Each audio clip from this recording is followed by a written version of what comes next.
નમસ્તે મિત્રો. સુરેશ દલાલ, હરીન્દ્ર દવે એ સમયના જ સમકાલીન મુંબઈના કવિ જગદીશ જોશીની પંક્તિ યાદ આવી રહી છે. ખોબો ભરીને અમે એટલું હસ્યા કે કૂવો ભરીને અમે રોઈ પડ્યા. હસવાનું ખોબા જેટલું જ હોય છે અને એની પાછળ જાણે રુદન એ જાણે કૂવો ભરીને આવે છે. આ પંક્તિ ઘણા વર્ષો પહેલાં એ મને જકડી લીધેલો. જગદીશભાઈએ બહુ જ સ્પર્શી જાય એવું લખ્યું છે. આજે એમની કવિતાનો પાઠ કરવો છે તમારી પાસે. એક કોઈ પ્રિય પાત્રની થોડાક પ્રશ્નો પૂછવાનું મન થાય ને એવું એક કવિતા છે.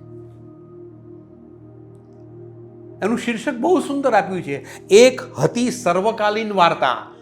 પેઢી દર પેઢી પ્રેમ તો થાય છે જ, પેઢી દર પેઢી દરેક ઉંમરે દરેક પેઢીએ પ્રેમ તો કરેલો જ હોય છે અને એ પ્રેમીઓના મનમાં ઊંડે ઊંડે એક પ્રશ્ન તો રહેલો જ હોય છે કે ધારો કે એક સાંજ આપણે મળ્યા અને આપણે હળ્યા, પણ આખા આ આયખાનું શું?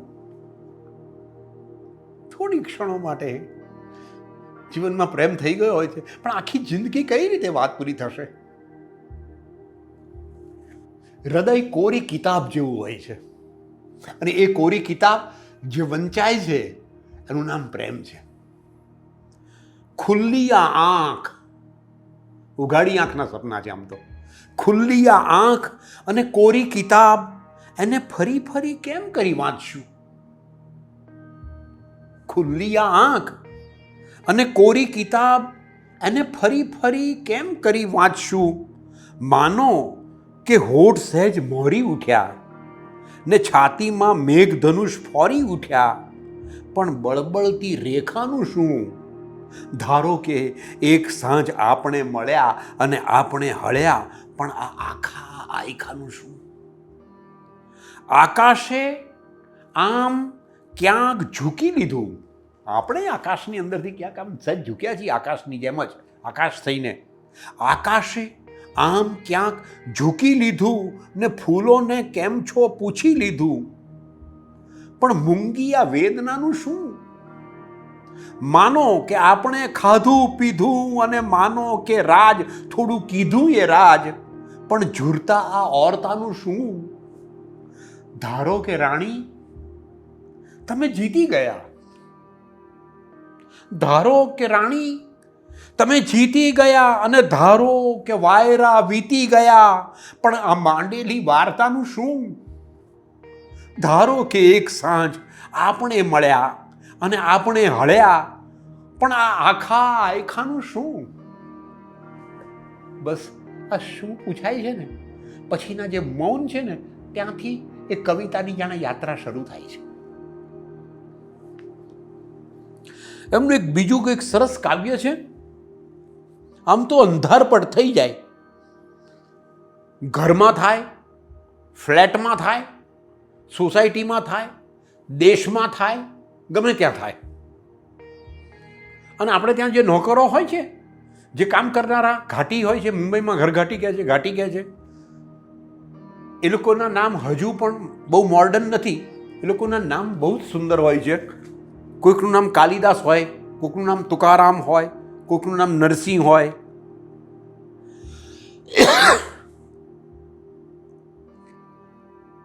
અને આ બધા થોડાક સંદર્ભો મનમાં રચવાય એની સાથે આ કાવ્ય માણીએ.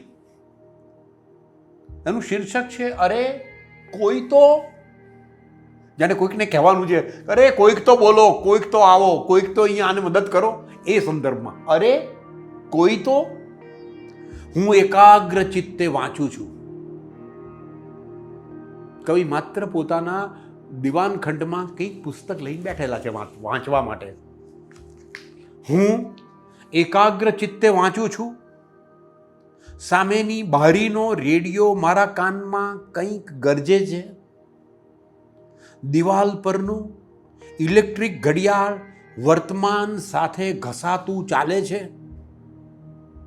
ટ્યુબલાઇટનું સ્ટાર્ટર તમરાનું ટોળું થઈ કણસ્યા કરે છે. ઉઘાડા પડેલા દરવાજાની ઘંટી ડચકા ભરતી ભરતી રણકે છે. ઘરનો નોકર દૂધવાળા જોડે અફવાઓની આપલે કરે છે. રોજિંદુ જીવન છે આ. પડોશણનો અપરિચિત ચહેરો કૂથલીના ડાયલ ફેરવે છે. રસ્તા પરનો નાહકનો ઝઘડો બારી વાટે મારા ઘરમાં પ્રવેશે છે. રોડ ઉપર કોઈક ઝઘડો કરતો હોય ને એનો અવાજ આપણા ઘરમાં ઘૂસી જાય. ઓચિંતો આ બધું નોર્મલ ચાલી રહ્યું છે. ત્યાં ઓચિંતો ફ્યુઝ જતા લાઈટ અંધારું થઈને પથરાઈ જાય છે. મારો આખો માળો અંધારો ધબ. મુંબઈના માળા છે, ફ્લેટ છે. મારો આખો માળો અંધારો ધબ. નીચલે માળેથી વ્યાસ બૂમ પાડે છે, કાલિદાસ, તુકારામ, અલ્યા નરસિંહ, અરે કોઈ તો ઇલેક્ટ્રિશિયનને બોલાવો. જો આ બધા મોટા મોટા સંતોને બોલાવવા પડે છે કે કોઈક આવો અજવાળું કરો જિંદગીમાં.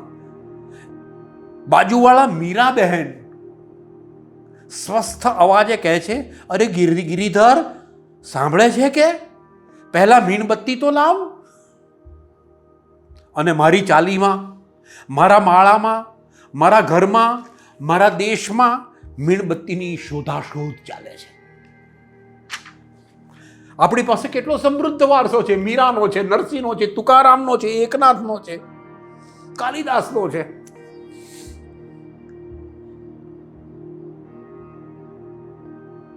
આ અંધારું કઈ રીતે દૂર થશે? કોણ કરશે? બસ આ પ્રશ્ન પૂછી, આપણા મનમાં આ પ્રશ્ન મૂકી કવિ મૌન થઈને ઊભા છે, જાણે આપણને બધાને જોતા. અરે કોઈ તો.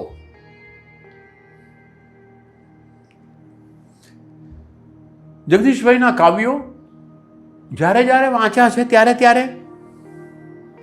જાણે એ હળવેકથી આપણા સૌના મનના પ્રશ્નો આપણને જ પૂછતા હોય એ રીતે વાત કરે છે. ધારો કે એક સાંજ આપણે મળ્યા. આ દરેકનો પ્રશ્ન હોઈ શકે. હૃદયના કોઈક ખૂણે, જિંદગીના કોઈક ઉંમરે પૂછેલો પ્રશ્ન હોઈ શકે. આપ સૌને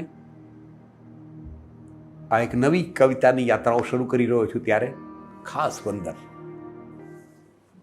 મિત્રો, મને નિયમિત સાંભળતા રહેવા માટે તમે મારી ચેનલને સબસ્ક્રાઇબ કરો, લાઈક કરો અને તમારા અનુભવો પણ આ વિષયના હોય ને તો શેર કરો, કોમેન્ટ કરો મને. નમસ્તે.